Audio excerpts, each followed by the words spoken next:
लोगों को नमस्कार।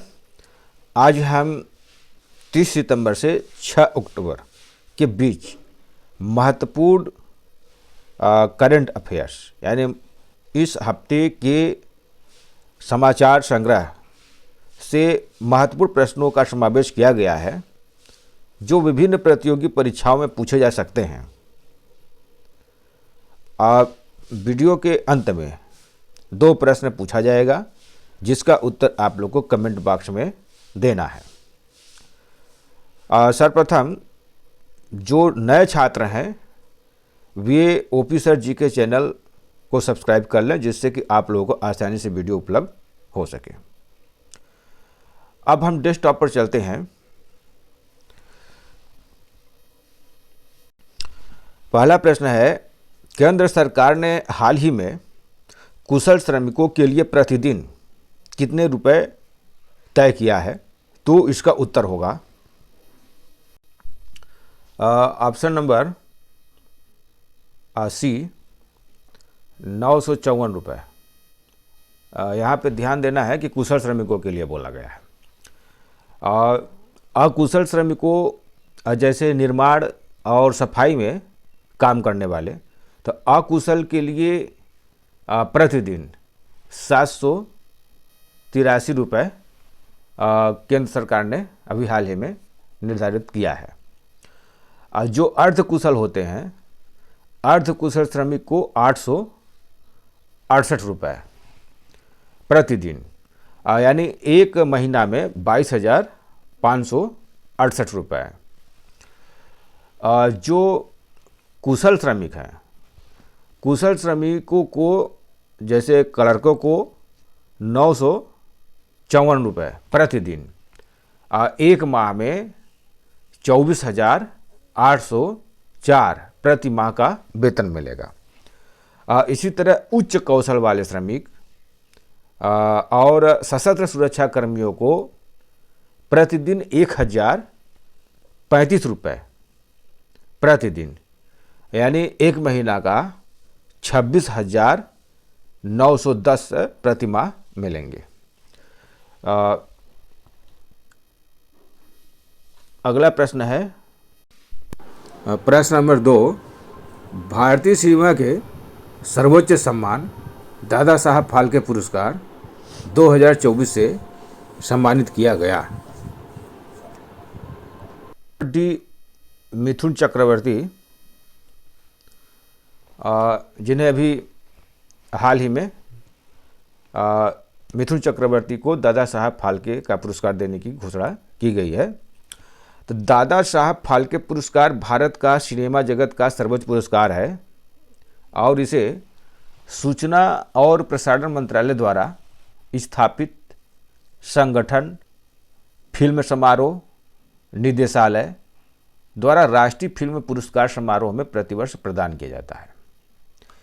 इस पुरस्कार की पहली प्राप्तकर्ता देविका रानी थी, जिन्होंने 1969 में 17वें राष्ट्रीय फिल्म पुरस्कार के अवसर पर इसे प्राप्त किया था। दादा साहब फाल्के को भारतीय सिनेमा का पिता कहा जाता है। उन्होंने 1913 में भारत की पहली पूर्ण लंबाई वाली फीचर फिल्म राजा हरिश्चंद्र बनाई थी। इसलिए दादा साहब फाल्के की याद में भारत सरकार ने 1969 में दादा साहब फाल्के पुरस्कार की शुरुआत की। इसमें महज प्राइज मनी जो इनाम होता है समय समय पर बदलती रहती है।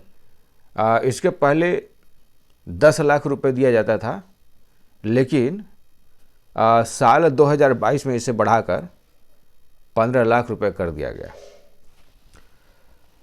केंद्रीय मंत्री अश्विनी वैष्णव ने सोशल मीडिया पर यह जानकारी दी कि दादा साहब फाल्के पुरस्कार से मिथुन दा को 8 अक्टूबर को 17वीं नेशनल फिल्म अवार्ड सेरेमनी में सम्मानित किया जाएगा। अगला प्रश्न है, हाल ही में किस देश ने संयुक्त राष्ट्र महासचिव को देश में घुसने पर प्रतिबंध लगा दिया? तो इसका उत्तर होगा ऑप्शन नंबर ए, इजराइल। 2 अक्टूबर 2024 इजराइल ने संयुक्त राष्ट्र महासचिव के देश में घुसने पर प्रतिबंध लगा दिया। संयुक्त राष्ट्र के महासचिव एंटोनियो गुटेरेस के देश में प्रवेश करने पर प्रतिबंध लगा दिया है इजराइल के विदेश मंत्री इजराइल कात्ज ने यह ट्वीट कर जानकारी दी है। अगला प्रश्न है, हाल ही में हेलन तूफान किस देश में तबाही मचाया? तो इसका उत्तर होगा ऑप्शन नंबर बी, अमेरिका।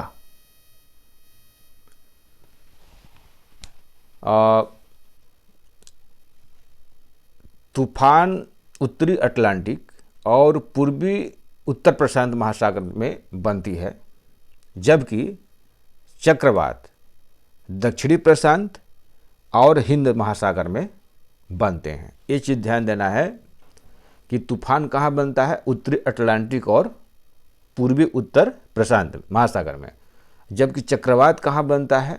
दक्षिणी प्रशांत और हिंद महासागर में बनते हैं। तो वही पश्चिमी प्रशांत महासागर में बनने वाले चक्रवातों को टाइफून कहा जाता है और तूफान चक्रवात से ज़्यादा तेज होते हैं।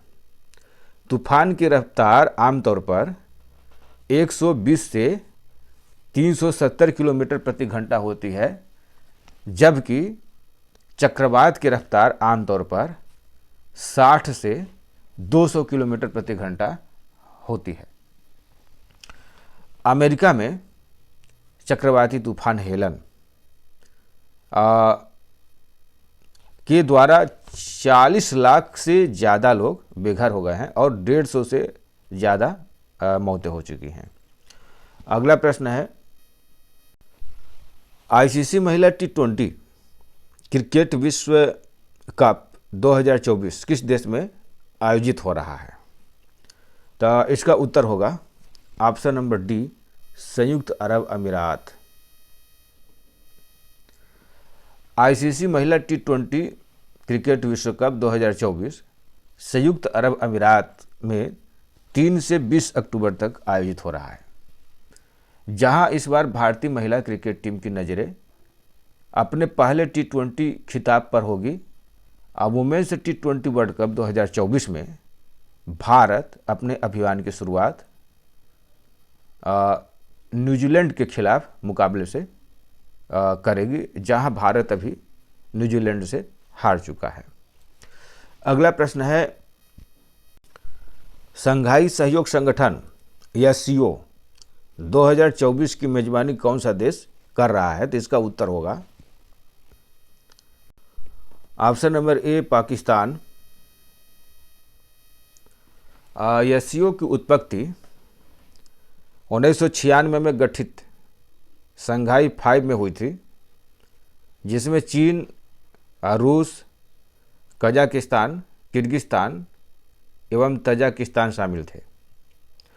यह CO की स्थापना 2001 में शंघाई में हुई थी, जिसमें उज्बेकिस्तान को छठे सदस्य के रूप में जोड़ा गया। यह CO राजनीतिक, व्यापार और अर्थव्यवस्था, अनुसंधान तथा प्रौद्योगिकी एवं संस्कृति में प्रभावी सहयोग को बढ़ावा देने के लिए एक स्थायी अंतर सरकारी अंतर्राष्ट्रीय संगठन है। यह एक राजनीतिक, आर्थिक और सैन्य संगठन है, जिसका लक्ष्य क्षेत्र में शांति, सुरक्षा और स्थिरता बनाए रखना है। यह CO चार्टर पर 2002 में हस्ताक्षर किए गए थे तथा 2003 से लागू हुआ। इस समूह का विस्तार 2017 में किया गया, जब भारत एवं पाकिस्तान इसके सदस्य बने। ईरान 2023 में समूह में शामिल हुआ तथा बेलारूस 10वां सबसे नया सदस्य बना है। अभी पाकिस्तान में इसकी बैठक हो रही है, जिसकी मेजबानी पाकिस्तान कर रहा है। हमारे भारत के विदेश मंत्री जी ने इस बैठक में हिस्सा लेंगे। अगला प्रश्न है, अच्छा हाँ, जयशंकर, विदेश मंत्री एस जयशंकर हिस्सा लेंगे 15 से 16 अक्टूबर शंघाई सहयोग संगठन में ये हिस्सा लेंगे। अगला प्रश्न है, किस राज्य में बायो सीएनजी संयंत्र वाली भारत की पहली गौशाला का शुभारंभ किया गया है? तो इसका उत्तर होगा option number B, Madhya Pradesh. प्रधानमंत्री नरेंद्र मोदी ने मध्य प्रदेश के ग्वालियर में बायो सीएनजी प्लांट वाली एक गौशाला का वर्चुअल उद्घाटन अभी हाल ही में किया है और राज्य के लिए 685 करोड़ रुपए की विभिन्न विकास परियोजनाओं का शुभारंभ भी किया है। लाल टिपारा स्थित गौशाला में ग्वालियर नगर निगम और संत समुदाय के सहयोग से 10,000 गायों की देखभाल की जाती है। यह गौशाला 100 टन गाय के गोबर का उपयोग करके प्रतिदिन 3 टन प्राकृतिक गैस का उत्पादन कर सकती है। तो मध्य प्रदेश सरकार ने एक बयान में कहा कि यह प्लांट इंडिया ऑयल कारपोरेशन के सहयोग से स्थापित किया जा रहा है और यह 20 टन उच्च गुणवत्ता वाले जैविक खाद को भी तैयार करेगा। आईओसी प्लांट के संचालक और रखरखाव में यह सहायता करेगा। अगला प्रश्न है, 6वीं अनुसूची के द्वारा कौन सा केंद्र शासित प्रदेश विशेष दर्जा प्राप्त कर रहा है? तो इसका उत्तर होगा ऑप्शन नंबर ए, लद्दाख। तो इसमें 6ठी अनुसूची की तर्ज पर लद्दाख के लिए संवैधानिक सुरक्षा उपायों की मांग करते हैं।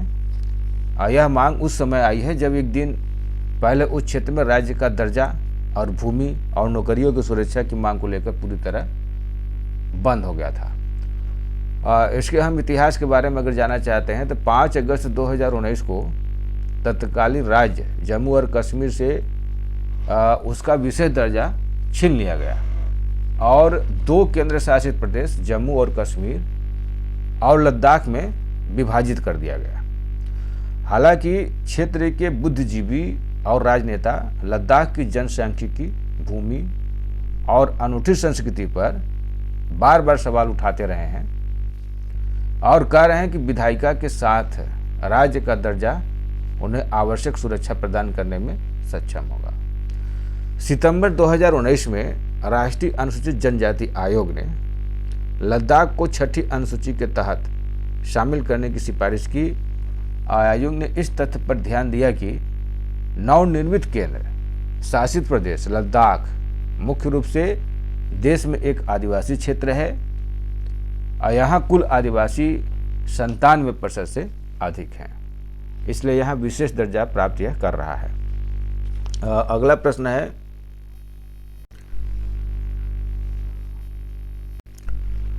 खो खो विश्व कप 2025 किस देश में संपन्न होगा? तो इसका उत्तर होगा ऑप्शन नंबर बी, भारत।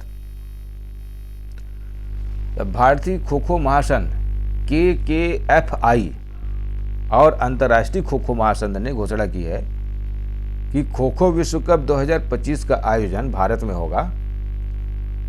इस आयोजन में 6 महाद्वीपों के 24 देश भाग ले रहे हैं, जिसमें 16 पुरुष टीमें और कई महिला टीमें हिस्सा लेंगी। अगला प्रश्न है, क्लाउडिया शिनबार्ग किस देश की पहली महिला राष्ट्रपति चुनी गई? तो इसका उत्तर होगा ऑप्शन नंबर सी, मैक्सिको। अमेरिकी महाद्वीप के देश मैक्सिको में क्लाउडिया शिनबाम है, ठीक। क्लाउडिया शिनबाम ने देश की पहली महिला राष्ट्रपति के रूप में शपथ ली है। उनका कार्यकाल 6 साल का रहेगा। ये मैक्सिको की 6वीं राष्ट्रपति और पहली महिला प्रेसिडेंट हैं। राजनीति से पहले साइंटिस्ट रही शिनबाम ने राष्ट्रपति बनते ही देश में एक बड़ा काम करने की कसम खाई है। वे इसके पहले महापौर भी रह चुकी हैं। अगला प्रश्न है, हाल ही में कैबिनेट ने कितनी भाषाओं का शास्त्रीय भाषा का दर्जा दिया है? तो इसका उत्तर होगा ऑप्शन नंबर बी, 5। केंद्रीय मंत्रिमंडल ने 5 और भाषाओं को शास्त्रीय भाषा का दर्जा दे दिया है, जिसमें देश की सांस्कृतिक रूप से महत्वपूर्ण भाषाओं की सूची में विस्तार हो गया है। 5 भाषाओं के अलावा मराठी, पाली, प्राकृत, असमिया और बंगाली को भी इस प्रतिष्ठित सूची में शामिल किया गया है। अगला प्रश्न है, प्रश्न नंबर 12 है कि महात्मा गांधी की जयंती पर बापू टावर का लोकार्पण किया गया। तो इसका उत्तर होगा ऑप्शन नंबर सी, बिहार। बापू टावर का निर्माण 129 करोड़ की लागत में हुआ है। 2 अक्टूबर 2018 को महात्मा गांधी की 150वीं जयंती पर इसका शिलान्यास सीएम नीतीश ने किया था। यह 7 एकड़ में बापू टावर का निर्माण किया गया है और 1 एकड़ में 2 भवन बने हैं। अब जो है हम पिछले हफ्ते के प्रश्नों का रिवीजन करेंगे और अंतिम में सिर्फ 2 प्रश्न पूछेंगे।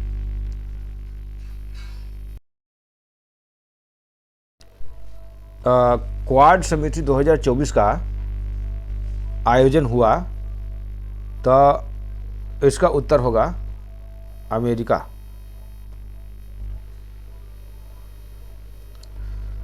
अगला प्रश्न है,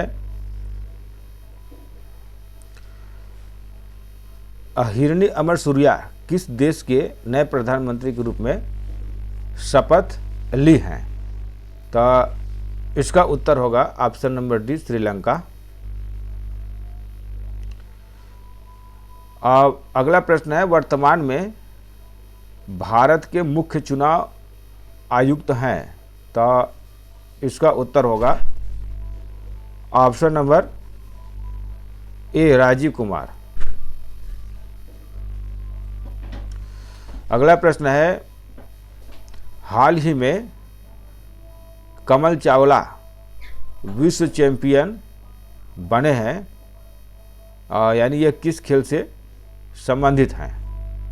तो इसका उत्तर होगा ऑप्शन नंबर बी, स्नूकर।